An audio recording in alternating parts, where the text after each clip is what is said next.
Imagine that you wake up Monday morning and turn on the TV while you dress for work. A heinous crime has been committed, and there's a sketch that looks a lot like you. You're driving out of your neighborhood and see squad cars driving in. You stop for gas on the way, and your credit card is denied. And just about the time you arrive at the office and see the police cars out front, the radio news tells you the name of the suspect being sought, and it's you. How would you feel? This is one of the favorite plots for movie thrillers. The innocent man accused of a terrible crime. He has somehow pissed off somebody powerful enough to frame him, and now his only hope is to go on the run until he figures out who's pulling the strings and why. These movies, from the 39 Steps and North by Northwest to The Fugitive, the Jason Bourne movies, and 100 others, are compelling because the idea of a false accusation hits every one of us somewhere deep in our psyche. What could be worse? Somebody ruthless and deeply connected is out to get you, and even as you hide out trying to come up with a plan, you know that more evidence is being planted, and everything proving your innocence is being systematically destroyed.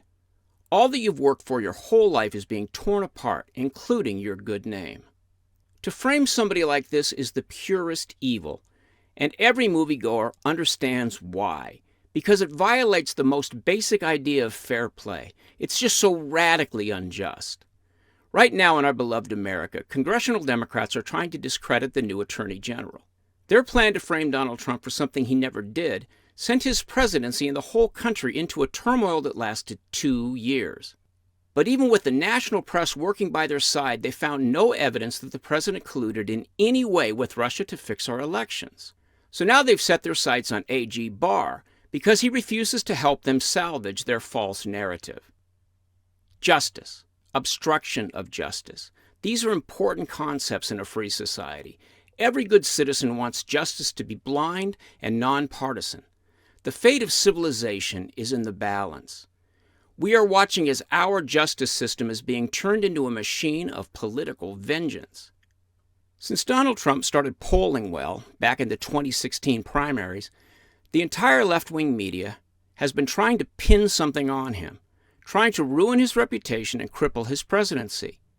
This isn't unusual in politics. Slander is as common in Washington as swamp gas.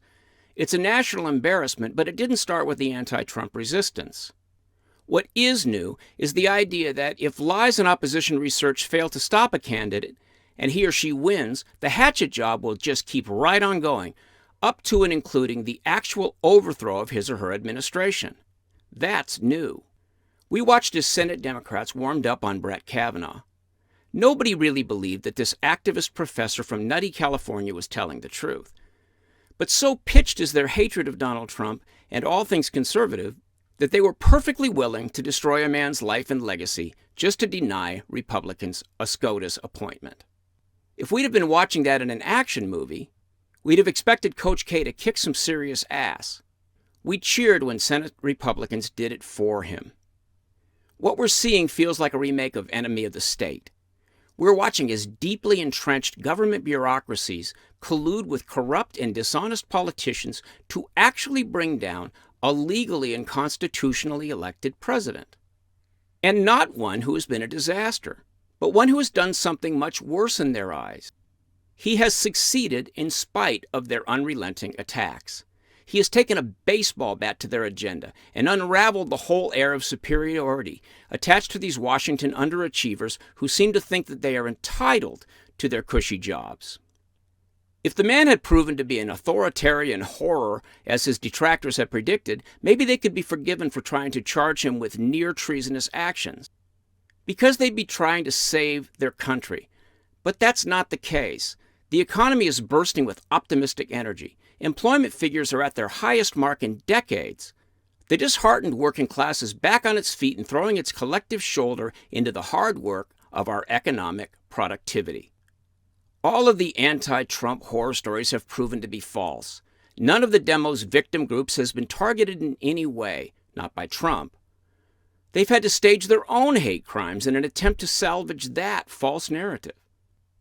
Trump has not triggered any new conflicts anywhere in the world. We've become the world's largest producer of energy. ISIS is scattered to the winds. Nothing they predicted has come to pass. And now we are actually having the conversations the Democrats are always saying that we should have, about race and multiculturalism and immigration, free speech, and the role of America's leadership in the world. But because these conversations are not tightly controlled by them, they are in an absolute panic.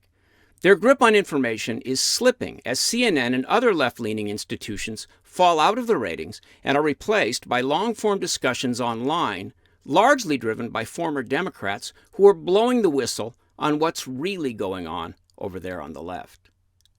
I've seen the party I once voted for devolve into a pack of cynics so isolated from their constituents that they would welcome a recession. They pray that every benefit Trump has brought to Americans be undone and reversed before November 2020. It wouldn't bother them in the least. They themselves would only benefit. I'm not talking about rank-and-file Democrat voters here. I'm talking about their so-called leaders, whose power is threatened by every success Donald Trump has. The unlikely character who sits in the Oval Office has stood up to the deep state, and their plan to destroy him has failed. But a president can't fill a gym bag with weapons and jump the wall of his tormentors in the dead of night. He can't go all Liam Neeson and tie them to chairs and beat the truth out of them.